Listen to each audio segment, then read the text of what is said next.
ادب و احترام کے ساتھ گزارش کر رہا ہوں کہ حضرت اپنی باتوں سے سامن کو نوازے. میں شعر کے ساتھ حضرت کا استقبال کر رہا ہوں کہ الگ بات کے خاموش کھڑے رہتے ہیں, یہ الگ بات کے خاموش کھڑے رہتے ہیں, پھر بھی جو لوگ بڑے ہیں وہ بڑے رہتے ہیں. اور ایسے اسراف سے ملتا ہے ہمارا شجرا جن کے جوتوں میں کئی تاج پڑے رہتے ہیں. اب جناب شیخ ہے, مائک ہے, رات ہے, فیصلہ آپ کے ہاتھ ہے.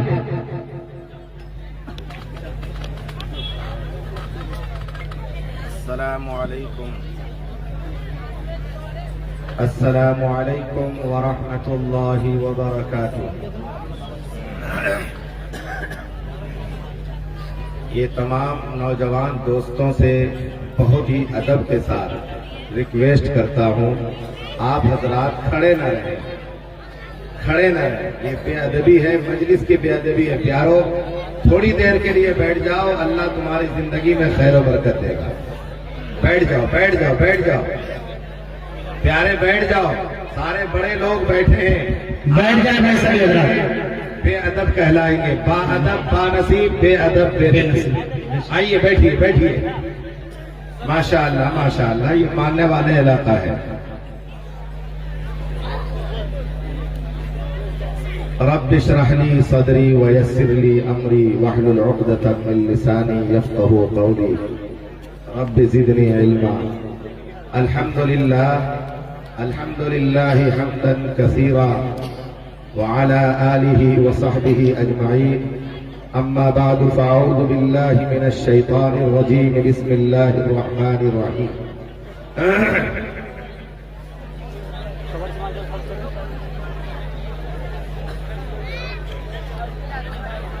انا نحن نزلنا الذکر وانا له لحافظون. صدق اللہ العظیم. قال النبی صلی اللہ علیہ وسلم خیرکم من تعلم القرآن وعلمه. وقال علیہ الصلاة والسلام اذا مات حامل القرآن ودفن في قبره فأوحى الله تبارك وتعالى الى قبره یا قبر لا تأکلی لحم هذا الحامل للقرآن. قالت القبر اللهم كيف آكل لحم هذا الحامل للقرآن وفي صدره قرآن, او كما قال عليه الصلاة والسلام. وقال عليه الصلاة والسلام ان الله يرفع قوما به ويزع به قوما آخرين, او کما قال علیہ الصلاۃ والسلام. اسٹیج پر تشریف فرما معزز حضرات, میرے سامنے بیٹھ کر سننے والے باعزت با احترام سامعین کرام, اور پردہ میں مگر میں کہتا ہوں بے پردگی میں ہماری مائیں بیٹھ کر سننے والی میری مائیں, بہنیں اور بیٹیاں. یہ بہت مبارک مجلس ہے, بہت مقدس مجلس ہے. ایک وہ مجلس ہوتی ہے جس مجلس میں ہمارے دولہے اور نوشے لوگوں کو سجایا جاتا ہے. ان کو پگڑی پہنانے سے پہلے 3 دن پہلے ہی سے کسائی لگائی جاتی ہے, ہلدی لگائی جاتی ہے, اور ان کے چہرے مہرے کو چمکایا جاتا ہے, تیل لگایا جاتا ہے. ہماری مائیں بہنیں پہلے زمانے میں کچھ گیت بھی گایا کرتی تھیں. الحمدللہ یہ مکتبوں اور مدرسوں اور دعوت و تبلیغ کی محنتوں کے نتیجے میں ہماری ماؤں, بہنوں, بیٹیوں نے اب الحمدللہ بیٹوں اور بیٹیوں کی شادی میں گیت گانا چھوڑ دیا ہے. چھوڑ دیا نا بھائی؟ ہاں, پہلے گیت گاتی تھی, تیلوں لگاتے کسر شروم رے باجی.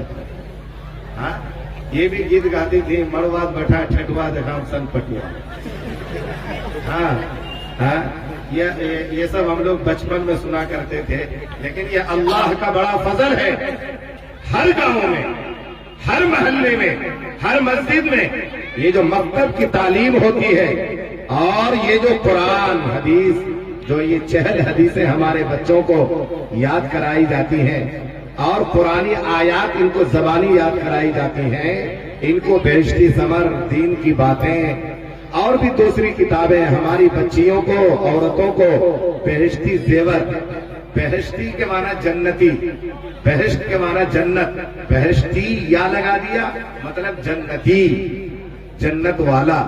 زیور کے معنی زیور گہنا، تو بہشتی زیور جنت والا گہنا، جنت والا زیور، جنت والا زیور ہماری بیٹیاں، ہماری بہنیں، ہماری مائیں، ہماری چاچیاں، ہماری مامیاں، ہماری نانیاں، یہ سب کے سب جب بہشتی زیور مولانا اشرف علی تھانوی رحمت اللہ علیہ کی لکھی ہوئی کتاب، اتنی موٹی سی کتاب ہے، اس موٹی سی کتاب کے اندر حضرت نے صرف عورتوں کے مسائل لکھے ہیں۔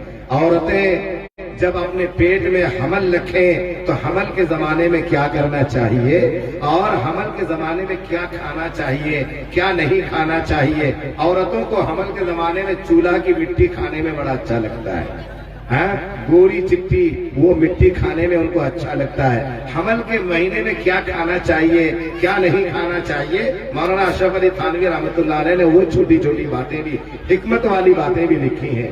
حضرت نے یہ بھی لکھا ہے کہ حمل کے زمانے میں جب پیٹ میں عورتوں کے حمل رہے تو کیا اٹھانا چاہیے، کیا نہیں اٹھانا چاہیے، کس طرح لیٹنا چاہیے، کس طرح نہیں لیٹنا چاہیے، کس طرح کپڑا دھونا چاہیے، کس طرح کپڑا نہیں دھونا چاہیے۔ میری مائیں، آج آپ چوڑیاں اور نکلیس اور گلے کے ہار کا انتظام کرتی ہیں، میں واللہ کہتا ہوں اپنی بیٹیوں کے لیے بہشتی زیور کی تعلیم کا انتظام کیجئے، آپ کے گھر کے اندر سونے پر سہاگا پیدا ہو جائے گا، آپ کے گھر کے اندر جنت نشان ماحول پیدا ہو جائے گا، ایسا ماحول پیدا ہو جائے گا کہ آپ کی بیٹیاں پھر ننگی ننگی فلمیں دیکھنے کے لیے ٹچ والی موبائل لے کر گلی میں جا کر بات نہیں کریں گی۔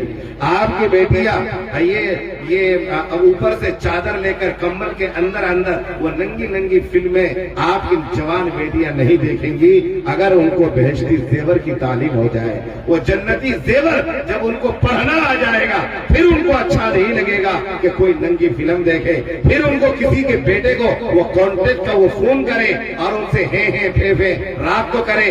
ماں اگر ڈانٹے تو ماں بڑھیا کو یہ کہہ کر کے ڈانٹ دے، یہ جوان بچی، یہ 12 سال کی بچی، یہ 14 سال کی بچی وہ یہ موبائل ہاتھ میں رکھ کر کے اپنی ماں کو ڈانٹ دیا کرتی ہے کہ چل پٹی تو پرانے زمانے کی ہے، تجھے کیا معلوم، میں اسکول پڑھتی ہوں، میں مدرسہ پڑھتی ہوں، میں ماڈرن زمانے کے لڑکوں کے ساتھ تعلق رکھتی ہوں، میں اپنے ٹیچروں سے پڑھتی ہوں، مجھے معلوم ہے کہ اس زمانے میں کیا ترقی دینے والی چیز ہے، کیا تنزلی دینے والی چیز ہے، ہمیں معلوم ہے، تمہیں کیا معلوم، تم تو پرانے زمانے کی بڑھیا ہو، تم لوگ تو پرانے خیالات رکھتے ہو، تم لوگوں کو یہ زمانے کی ترقی کے اسباب کا پتہ نہیں ہے، ہمیں پتہ ہے، یہ کہہ کر کے ہماری بچیاں اپنی ماں اور باپ لوگوں کو، دادیوں کو، نانیوں کو، خالاؤں کو، پھوپھیوں کو ڈانٹ دیا کرتی ہیں۔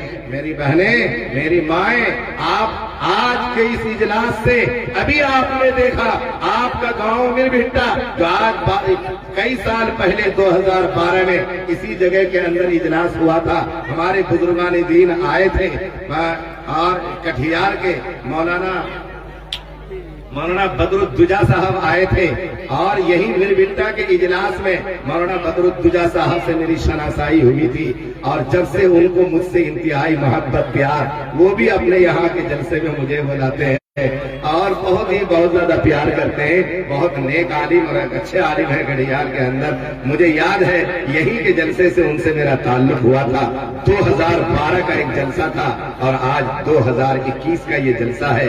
آپ نے اس سے پہلے کسی جلسے میں اپنے گاؤں کے 2 بیٹے کو آپ نے قرآن کی تعلیم، قرآن کی قیمتی تعلیم دینے کے بعد ان کے سروں پر آپ نے پگڑی نہیں بنوائی تھی، آپ نے دستار بندی نہیں کروائی تھی۔ خوش نصیب ہیں یہ 2 استاد جنہوں نے یہ لاک ڈاؤن کے 8 مہینے کے زمانے میں یا 8 مہینے کے عرصے میں جد و جہد کرتے ہوئے، محنت کرتے ہوئے ان دونوں ذہین بچوں میں یہ بچہ عادل سلمہ ہو بہت ذہین ہے، یہ بچہ یہ ہمارا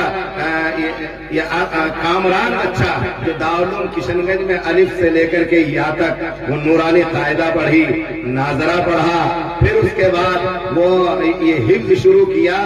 2 سال کے اندر یہ بچہ نورانی قاعدہ بھی پڑھا، ناظرہ بھی پڑھا اور 18 پارے تک وہاں حفظ کر کے آیا اور پھر ان کی ذہانت کا غضب دیکھیے دونوں بچے کے اندر۔ یہ لاک ڈاؤن لگنے کے بعد رمضان کے بعد سے مجھے معلوم ہوا کہ رمضان کے بعد سے ان دونوں بچوں نے یہاں مکتب کے اندر پڑھنا شروع کر دیا. گھر کے اندر گلی ڈنڈا کا بھی کھیل ہوتا ہے. اور پھر یہ میرے بیٹا کی ندی کی مچھلی تو بھائی بہت مشہور ہے, بچے بھی پکڑنے کے لیے جاتے ہیں. اور میں بھی بچپن کے اندر اپنی خالہ اور اپنے خالو کے یہاں میں آتا تھا تو بچپن کے اندر یہاں ندی میں خوب کھیلتا تھا اور مچھلیاں بھی پکڑتا تھا. تو یہ سب بچے یہاں مچھلی پکڑتے وہ کرتے. اور اس سال تو مچھلیاں بھی بہت ہوئی نا, یہ لاک ڈاؤن کے زمانے میں مچھلیاں بھی بہت ہوئی. تو یہ سارے بچے, یہ دونوں یہ ذہین بچے, یہ مچھلیاں بھی پکڑتے رہے, گلی ڈنڈا بھی کھیلتے رہے. لیکن اللہ نے ان کو ایسی نعمت سے نوازا ہے, یہ ذہانت کی قدر کرنی چاہیے.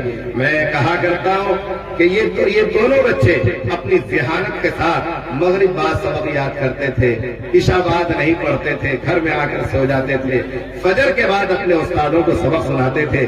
ابھی مجھے رپورٹ دی ایک استاد نے کہ ایک بچہ کوئی 2.5 صفحہ سبق سناتا تھا, 2.5 پیج یعنی تقریباً 2 رکوع 3 رکوع سبق سناتے تھے. ایک بچہ 3 پیج سبق سناتا تھا.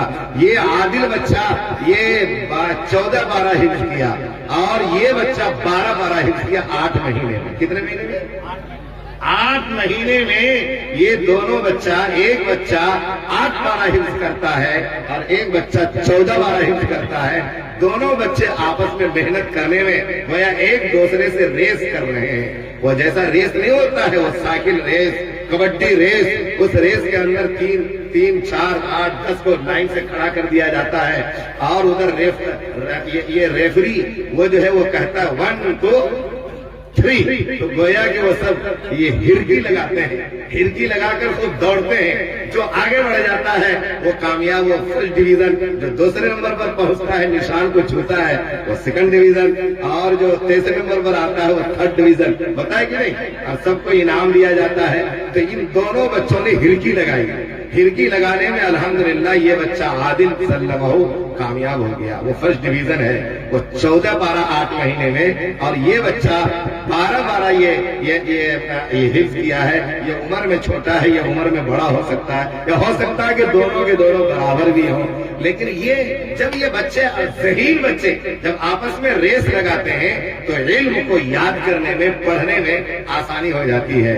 ہم لوگ بھی جب اپنے بچپن میں سرائے پوری مدرسے میں پڑھتے تھے, ہم لوگ کئی ساتھی تھے جو بہت یعنی محنت کرتے تھے. ہمارے استاد مرحوم حضرت قاری علیم الدین صاحب تیلی بھٹا رحمت اللہ علیہ, اللہ ان کو کروٹ قیامت تک رحمت عطا فرمائے.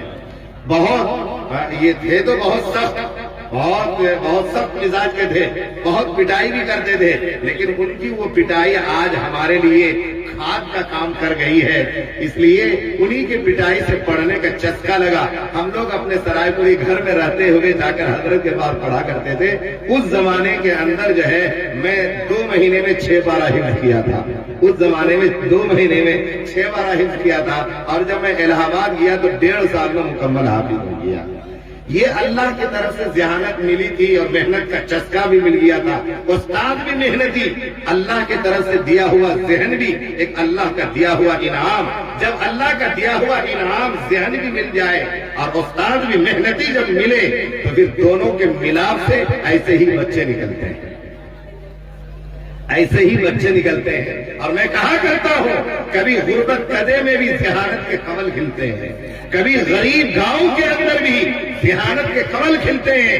یہیں سے قریب اس گاؤں کے اندر تو ولیوں کی نگاہیں ہیں. اس گاؤں کے اوپر تو مولانا یہ منگیری رحمت اللہ علیہ کی خاص نگاہ ہے, مولانا ولی رحمانی کی نگاہ ہے. ان سے پہلے مولانا منت اللہ رحمانی کی نگاہ رہی ہے. ان کے بعد ہمارے بزرگوں کا ایک سلسلہ ہے, مولانا سمیر الدین صاحب مدظل ہو, تو ایک خاص تعلق محبت اور رشتہ داری اس گاؤں سے رکھتے ہیں. اور پھر ندی کے اس پار ہمارے اس علاقے کے سرخیر اور علماء کے سرخیر, علماء کے سرپرست, رئیس العلماء, رئیس الاولیاء فی کشن گنج حضرت مولانا محمد اسرار الحق صاحب قاسمی رحمت اللہ علیہ.